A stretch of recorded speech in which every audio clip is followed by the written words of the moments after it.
Olá! No programa OAB na TV desta semana, nós iremos falar sobre o direito do consumidor. Neste ano de 2021, o Código de Defesa do Consumidor completou 30 anos de vigência. E por isso, hoje nós iremos conversar com o presidente da Comissão do Direito do Consumidor aqui da subseção, Dr. Deimes Cachoeira de Oliveira.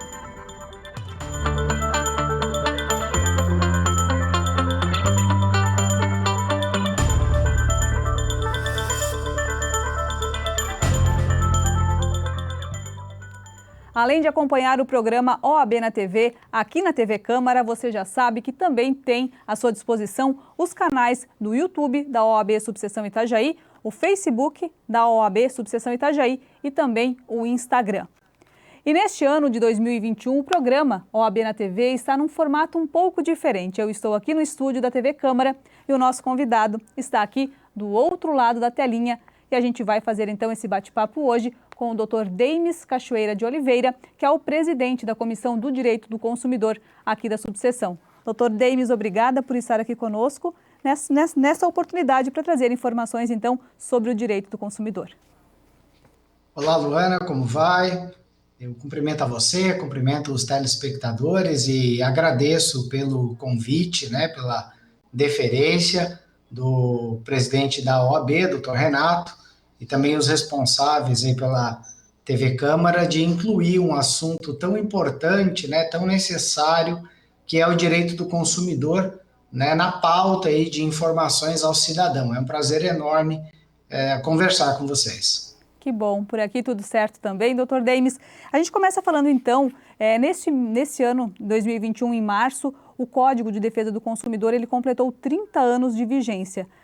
A gente fala 30 anos, mas ainda é um pouco recente, a gente se falar de uma legislação própria para o direito do consumidor. A gente pode falar um pouquinho sobre esses avanços, então, desde a implantação do Código de Defesa do Consumidor? Pode sim, Luana, pode sim. E o primeiro avanço, o primeiro fato a ser comemorado é que foi uma lei que pegou.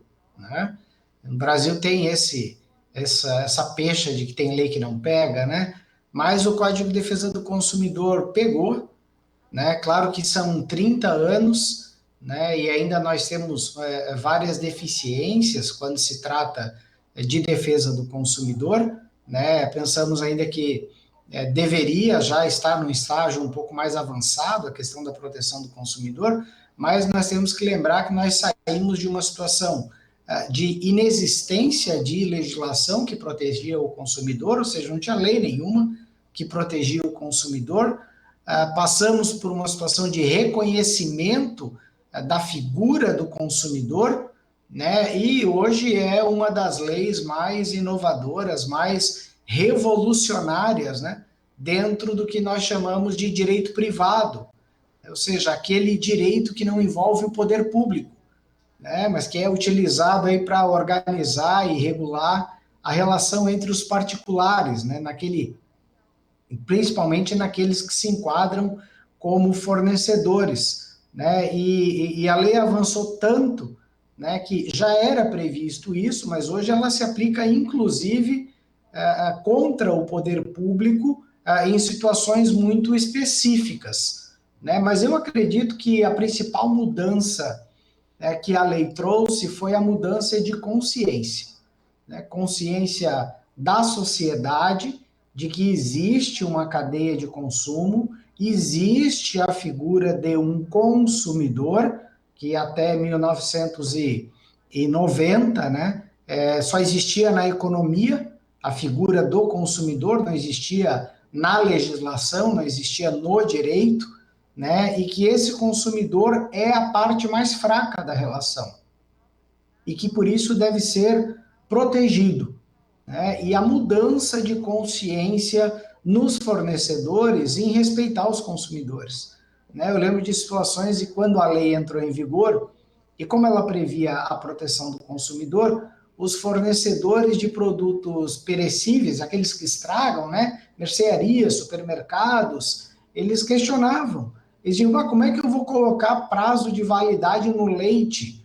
Por que eu preciso colocar prazo de validade no queijo, na mortadela, quem compra é que tem que ver se o produto tá bom ou ele tá estragado, né? E muitas pessoas foram educadas assim, né? É por isso que hoje alguns ainda têm um pouco de vergonha de reclamar em direito consumidor, ou vergonha, ou porque ainda tem a mentalidade que o fornecedor não teve culpa, né? Ah, não foi culpa da loja, não foi culpa da fábrica, né? Mas aí o direito do consumidor protege essas pessoas, né? Coloca ele como situação mais fraca da relação de consumo e uma mudança de consciência, né? Uma mudança de visão, né? O consumidor, a pessoa para de ter que se preocupar em provar a culpa de uma empresa, que é uma atividade, né, muito penosa, muito complicada,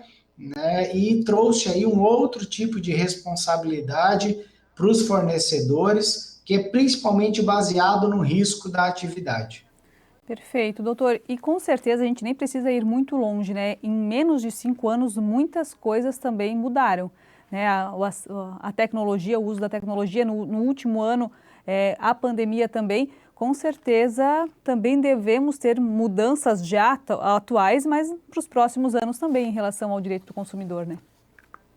Ah, eu acredito que sim, eu acredito que sim. E como mudança, aí eu vou trazer uma fresquinha, né, de anteontem, né, houve uma alteração no Código Penal. O Código Penal já previa um crime que era invadir dispositivo eletrônico, né? A pessoa que invadisse dispositivo eletrônico ou dispositivo informático já era crime isso, mas era uma pena muito pequena, e até 1 ano só, né? A pena, isso caía lá no juizado especial criminal e no fim não dava em nada. Então, houve uma alteração essa semana, né, dia 27, publicou dia 28 de maio, que invadir dispositivo informático, né, conectado ou não à internet, aí vai smartphone, tablet, computador mesmo, a pena aumentou de 1 a 4 anos, então não entra mais na lei de juizado especial criminal, e se houve prejuízo econômico daquele que teve o seu dispositivo invadido, aí a pena ainda aumenta de 1/3 a 2/3, né? Então, sempre é uma questão criminal, sim, né? Mas nós vemos aí uma influência, uma preocupação muito forte em proteger o consumidor, né? E depois de pandemia, muita coisa ainda vai mudar, né? Os hábitos de consumo já mudaram, né? Principalmente aqueles relacionados a lazer, passeio, compras, né? E mudou também a ampliação de oferta por meio digital, né? E aí traz não só o cuidado por parte do consumidor sobre o que vai contratar, com quem vai contratar, verificar aí a seriedade da empresa, né? Mas também mudou, né, a forma de atuação do fornecedor, né? E até estabelecimentos que antes não atuavam no comércio digital. E quando a gente fala em comércio digital, a gente não está falando só de ter um site, de fazer a venda por site, né? O próprio atendimento pelo WhatsApp, né? Hoje, por uma questão de comodidade, né? E até para otimizar o tempo, né? Porque as pessoas não querem ficar tão expostas nos locais, a pessoa já tenta ver previamente pelo WhatsApp se aquela loja tem o produto, quanto custa, já pede para deixar reservado, né? Então, isso também vai exigir aí mais segurança por parte das lojas, né? E nos próximos blocos, inclusive, né, doutora, a gente vai falar sobre essa questão porque exigem também cuidados do consumidor, né? A gente está falando aqui das conquistas, das mudanças que o código trouxe, porém, muitos cuidados também devem ser adotados pelos consumidores, né? É verdade, é verdade. A gente trabalhou aí numa pauta, né, para incluir essa questão dos cuidados que o consumidor tem que ter, porque as pessoas, vou falar de bom coração, as pessoas são inocentes com relação a isso, né? Tudo que está no celular, tudo que está no computador, elas acham que aquilo é verdade, né? Então, mais adiante aí a gente aborda esse assunto. Doutor, a gente tem como pontuar as principais conquistas, então o doutor já trouxe bastante aspectos, né, com a criação do Código de Defesa do Consumidor, que vieram para melhorar, com certeza foi um marco, né, para a sociedade, mas a gente consegue pontuar algumas conquistas, então, que a gente consegue ver no dia a dia? Sim, consegue sim. Um dos principais, né, uma das principais é a questão da responsabilidade do fornecedor, né, que o fornecedor ele responde, ele é obrigado a indenizar, né, o consumidor em caso de problemas no produto, ou em casos de acidente de consumo, independente da culpa dele, né? Isso muda muito em termos técnicos, em termos de defesa do consumidor, porque o consumidor vai provar ou vai mostrar, olha, eu comprei um produto, o produto não funciona. Eu quero um produto novo, eu quero o meu dinheiro de volta, ou eu comprei um produto e esse produto me trouxe um prejuízo muito maior. Então eu preciso ser indenizado nisso, né? O consumidor não precisa provar que houve culpa do fabricante, do vendedor, da loja com relação àquele problema, né? A ampla aplicação do Código de Defesa do Consumidor a todas as atividades, né? Bancário, né? Na parte de alimentos, vestuário, imóveis, né? Aquilo que eu uso no dia a dia, né? E aí, nos últimos 10 anos, para limitar, né? Proteção da criança contra a publicidade abusiva, né? E mais recente ainda, a proteção do idoso, principalmente aquele maior de 80 anos, que ainda é ativo na economia, né? E por ser ativo na economia, também está suscetível, né, a esses percalços, a esses problemas relacionados à relação de consumo. Quanta coisa, né? Tão amplo quando a gente fala do direito do consumidor, né? Doutor Demis continua aqui conosco. No próximo bloco a gente vai trazer mais assuntos, né, sobre o Código de Defesa do Consumidor, principalmente. E queremos saber também quais os desafios. A gente falou das conquistas, dos avanços, mas certamente também existem desafios nessa área. Então no próximo bloco a gente vai falar sobre esse tema.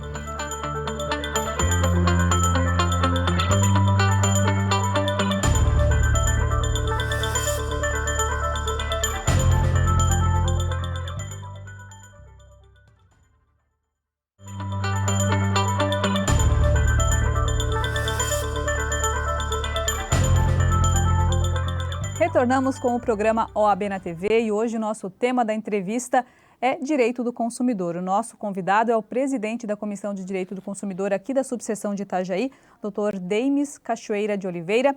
E no primeiro bloco a gente falou então sobre os avanços, as conquistas da implantação do Código de Defesa do Consumidor. Agora nós iremos falar dos desafios, né, Dr. Demis? Queremos saber, falamos de uma parte boa também, mas com certeza temos os desafios, né?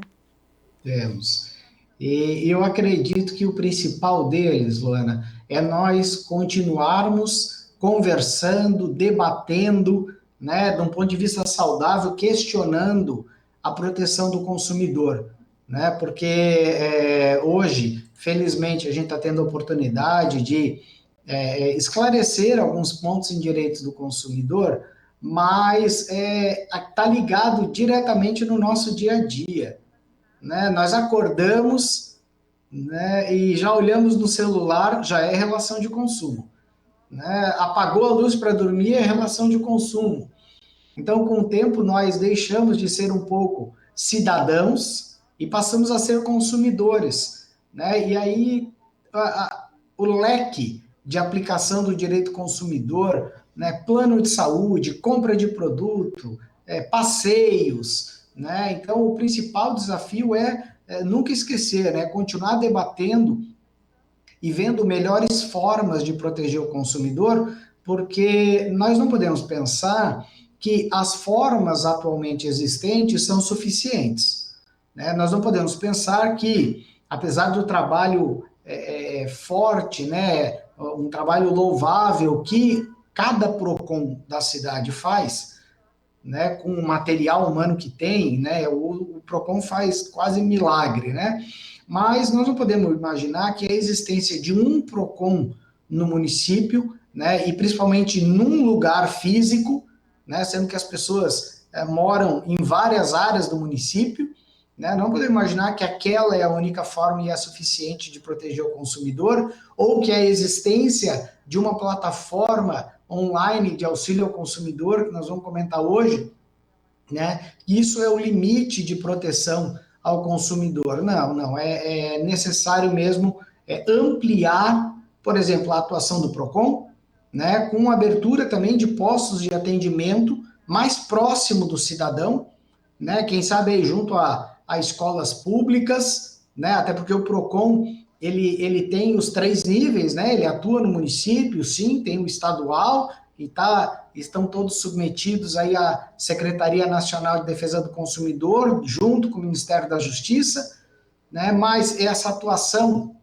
junto às escolas também contribui para a educação das crianças, que também consomem, né, então precisam ser educadas sobre como consumir, né, hoje a gente tem a expressão aí, consumidor consciente, né, para não se endividar, né, mas também como se comportar no mercado de consumo, né, hoje se fala tanto em educação financeira, pode-se também falar em educação de consumo, né, outra forma de um desafio, né, seria as associações de moradores se fortificarem na defesa do consumidor. É possível, sim, até para melhorar a representatividade daqueles moradores daquele bairro junto aos prestadores de serviço público, né, eu vou falar aqui porque estamos em Santa Catarina, né, mas a Celesc, companhia de água, né, empresa de lixo, é possível, sim, uma associação de moradores tratar direto com essas empresas prestadoras de serviço público para exigir aí um serviço de qualidade ou de melhor qualidade para o consumidor. O doutor, falando sobre a questão do consumo, né, nas escolas, como isso é importante. Eu lembro, não faz tanto tempo assim, mas eu lembro que na minha época a gente ia lá na loja, tinha o carnezinho da mãe, que daí você passava, tinha que dar o número do carnezinho, como era difícil. Hoje está a um clique, a gente vê casos inusitados, inclusive de crianças que compram milhares de coisas porque o cartão de crédito já está salvo ali e as pessoas acabam comprando, utilizando o cartão porque está a um clique realmente, né, o acesso. Então, realmente é preciso ter essa conscientização do consumo, né? Doutora, a gente fala agora, falando de internet, falando de outras dessas questões todas de tecnologia, a gente tem também a Lei Geral de Proteção de Dados, né? Qual que é a relação dessa Lei Geral de Proteção de Dados com o direito do consumidor, para a gente trazer também esse assunto aqui na nossa conversa? Sim, Luana, a Lei Geral de Proteção de Dados, primeiro, foi uma lei que o Brasil obrigatoriamente teve que fazer como condição para que ele continuasse participando da economia mundial. Né? A economia mundial hoje ela é muito digital, né? Ela tem muito compartilhamento de informações, né? Vários países desenvolvidos já possuem essa lei de proteção de dados e ela veio regular, né, como as empresas passarão a utilizar no Brasil os dados pessoais, né? A minha informação, né? Quanto eu ganho, onde eu moro, meu número de telefone, meu e-mail, né? Os meus hábitos, né? Aí nós temos aí na lei, né, alguns dados básicos, né, que seriam esses: nome, telefone, endereço, CPF, né? Como a empresa vai tratar disso? Né, com quem ela vai compartilhar, né, que são chamados hoje bancos de dados, né, que constituem, ou constituíam pelo menos, um patrimônio muito forte das empresas. Né? Empresas foram vendidas não pelo que elas tinham de produto e serviço, olha que interessante, empresas foram negociadas com base na base de dados, né, eu tendo como fundamento a base de dados. O ativo financeiro da empresa é a base de dados dela, né? A possibilidade de alcance da empresa A, que está comprando a empresa B, de atingir os clientes cadastrados pela empresa B, né? E a Lei Geral de Proteção de Dados veio regulamentar isso, né? Tá, ô empresa, como você vai tratar isso? Né? Você vai compartilhar com alguém? Né? Porque hoje a gente se sente muito incomodado, e eu vou dar um exemplo muito simples, com telefonema. Né? Puxa, eu fico recebendo ligação direto aí eu não vou falar atividade, bom, vai, TV a cabo, né? Internet, pelo menos na última semana, nas últimas semanas é o que eu tenho recebido. Né? Como a empresa conseguiu o teu dado, conseguiu a tua informação? Né? Ela comprou de alguém. E esse compartilhamento de dados, pensa bem, a informação é sua, é com relação a você. Né? Pessoas estão ganhando dinheiro com as suas informações, com a venda das suas informações. E não só isso. As empresas que compram essas informações estão usando as informações contra você. Né? Porque ficam lhe importunando ali durante o dia. Mas, além disso, né, as demandas, né, a oferta de produto, ela passa a ser melhor direcionada se eu sei os gostos que a pessoa tem. Né? E aí eu lembro que quando saiu o Facebook, né, as pessoas dizem, mas ninguém paga nada para estar ali no Facebook, não tem mensalidade, não tem nada. Né? E na época já, várias pessoas também sacaram isso, né? Pô, quem está pagando é você, né? As suas informações é que estão pagando aquilo ali, porque o Facebook não vendia nada, né? E no começo não tinha nem publicidade. E as pessoas, mas como é que se sustenta? Né? E hoje nós ficamos até impressionados com isso, né? Porque uma coisa é você pesquisar um produto na internet e a partir dali você receber ofertas constantes daquele produto. Já é uma coisa que assusta. Né? O nome do produto vinculado ao IP do seu computador já assusta. Agora fica mais assustador ainda, Luana, quando nós estamos conversando aqui e falamos de um produto, e do nada, nós achamos que é do nada, né? E do nada nós começamos a receber propaganda daquele produto. Ou estamos navegando na internet, abre uma janelinha daquele produto que nós estamos conversando. Peraí, dá um medão, não dá? Será que tem alguém me vigiando? Né?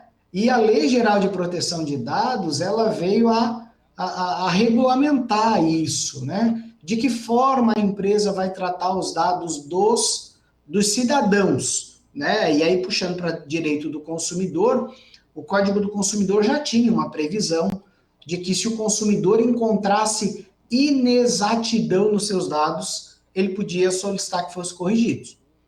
Né? Mas agora é um pouco além. O consumidor quer saber o que a empresa está fazendo com os dados dele. Né? E eu vi um julgado recente, o processo era antigo, então o processo já estava andando, muito antes de se falar em Lei Geral de Proteção de Dados, mas era uma ação de indenização de um consumidor contra, eu vou falar porque era o caso, mas não sem nenhum demérito às empresas, né? Era uma construtora que, quando a pessoa comprou ali o imóvel, ela preencheu um cadastro, que tinha renda, tinha um monte de coisa. Né? Se tinha cachorro, se tinha bicicleta, que tipo de lazer gostava, eles usaram aquela pesquisa para poder oferecer o imóvel para a pessoa. E a pessoa passou a ser importunada por uma empresa que utilizou um daquele dado sensível. Né? Por exemplo, um pet shop. Né? Pô, a pessoa ficou sabendo do pet shop que eu tenho cachorro e começava a ligar e começava a mandar e-mail e oferecer produto. E o consumidor entrou com uma ação contra a construtora. Né? E o juiz já aplicou a Lei Geral de Proteção de Dados, que nem estava em vigor, nem valia, nem se falava disso no início do processo. Né? Então, a Lei Geral de Proteção de Dados, ela veio aí a dar segurança nessa parte que não é visível, né? Com relação ao consumidor, e ainda vai dar muito o que falar, porque eu acredito que terão aí né, novas ações de indenização, ou uma nova onda de ações de indenização por dados que não foram bem tratados pela empresa. Né? É mais um desafio aí. Dr. Demis continua aqui conosco, a gente vai para um breve intervalo, porque na sequência a gente vai querer saber como que fica também a privacidade dos dados dos consumidores, como que fica o consumidor nesse meio. Tudo que o Dr. Demis comentou aí acontece com a gente diariamente. Eu estou cansada já de bloquear números que ligam para a gente, que eu não quero atender, né, porque são esses números dessas empresas que querem te oferecer algum produto, só que a gente fica pensando realmente como que eles têm acesso a esses dados, né? Então o Dr. Demis explicou neste bloco essas informações também, mas no próximo a gente quer saber como que fica essa relação de privacidade com o direito do consumidor também. Então, não perca a nossa conversa, que daqui a pouquinho a gente retorna.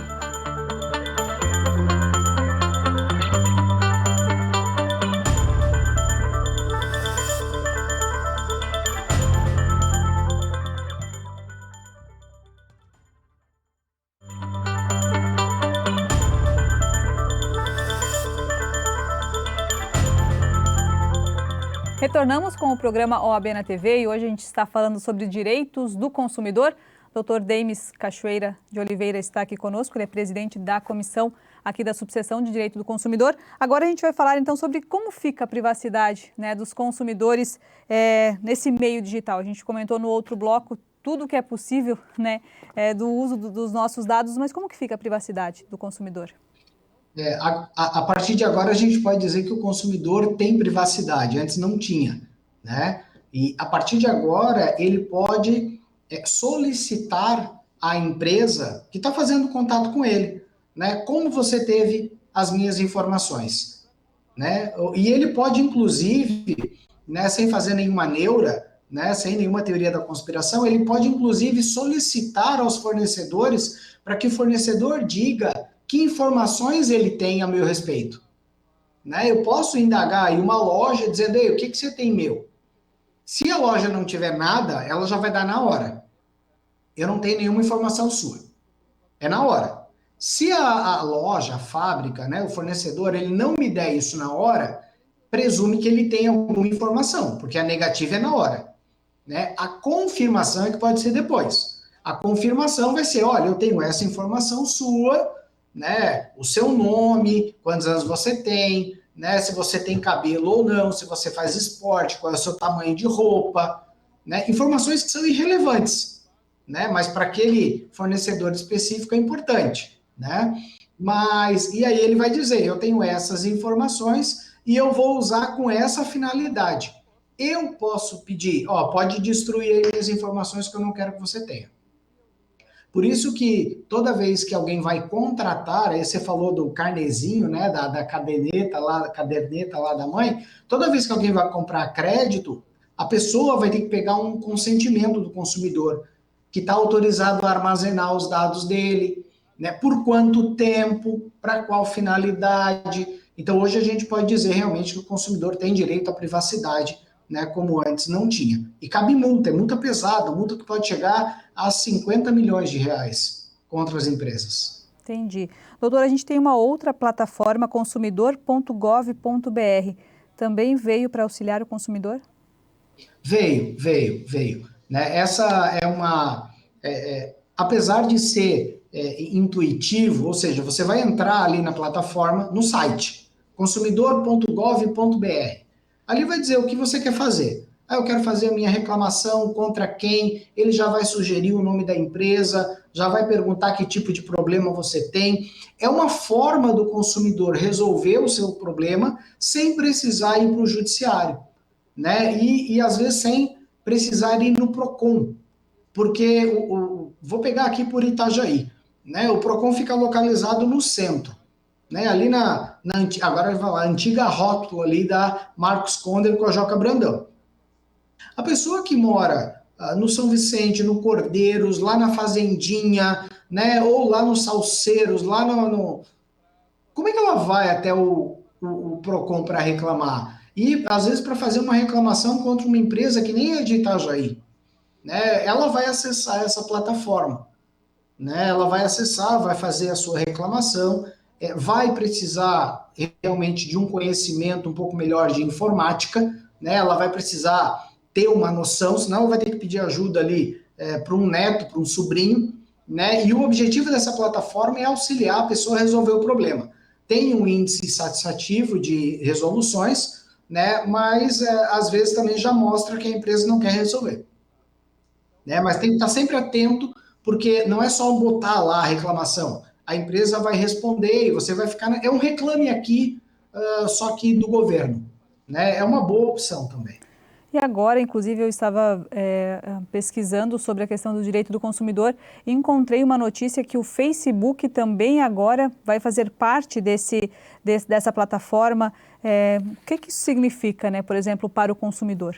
Então, se isso vai acontecer, ou como isso vai acontecer, já dá duas orientações, né? A primeira é que houve uma exigência do Ministério da Justiça, através da Secretaria Nacional de Defesa do Consumidor, por causa das novas políticas do Facebook e do WhatsApp, que circularam por aí já, né? Então, eles já pediram para o Facebook e o WhatsApp rever essa política de tratamento do usuário, né? E também já dá a entender que o Facebook vai passar a vender produto, o que é muito comum fora do Brasil, né? Eu vou falar aqui o nome do... eu ia falar o nome da empresa, não vou.